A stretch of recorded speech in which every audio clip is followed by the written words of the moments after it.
I just remember sitting on the medic golf cart, and all I could think about was her.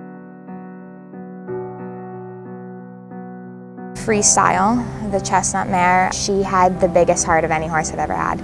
She was such a firecracker. I knew she was a feisty, typical chestnut mare, and it took a long time to kind of mesh together, and if I were to make a mistake, she would be right there with me. She really was something special. I sat on her the first time, and the feeling was unbelievable. She was very feisty, had a lot of blood, but the jump was one of the best feelings in the world still to this day. She wasn't temperamental, but if there was something she didn't agree with, she would let you know. It was the first week of WEF on a Thursday. I'll never forget. Meter 45 in the international ring. I did my first round. She jumped amazing. She was clear. I was waiting for the jump off, and I went to go and canter, and it felt to me like she tripped a little bit, and so I waited a second. I checked her feet. Maybe she caught something, sprung a shoe, and before I knew it, she collapsed, and I was stuck underneath her. It happened very quick for her, very painless, but the problem was that they couldn't get me out. She was a big horse. She had to be 17.2. She was built big. She had a lot of muscle. I couldn't do anything. Both of my legs were stuck under her, and I just remember rushes of people coming into the ring to pull her off of me. It took a lot of people to get her off of me. Missy Clark actually is the one who pulled me out, and I just remember sitting on the medic golf cart, and they were taking my boots off, and nothing hurt, but I saw my foot, and it was purple, blue, and then it started shaking, and all I could think about was her and making sure she was okay. Took me to the hospital, and when I came out of the ambulance is when I knew what happened. Sorry.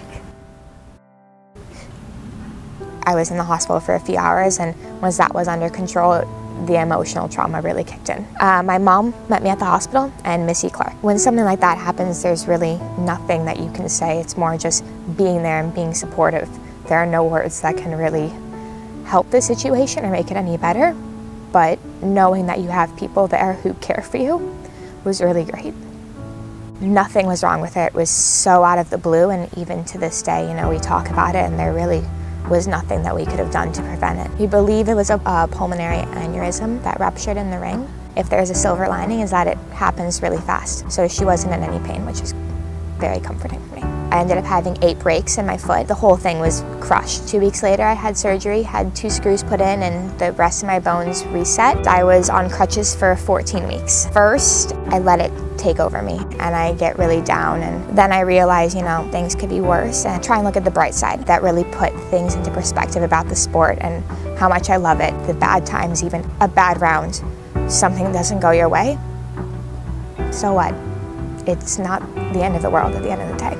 I really stuck to it. 14 weeks non-weight bearing. Not a day sooner, 3 days after I started walking, I was on a horse again. My surgeons, my physical therapists, they weren't really sure how comfortable it was going to be, but I knew that one way or another I would be back on a horse. Learning to walk again and do it properly was really hard. I walked with a limp for a while. I still do now, occasionally if I really don't think about it. Had she fallen a little bit higher on me, God knows what could have happened. I mean, it was just really my leg that was stuck, and I'm very thankful for now that it hadn't been higher up.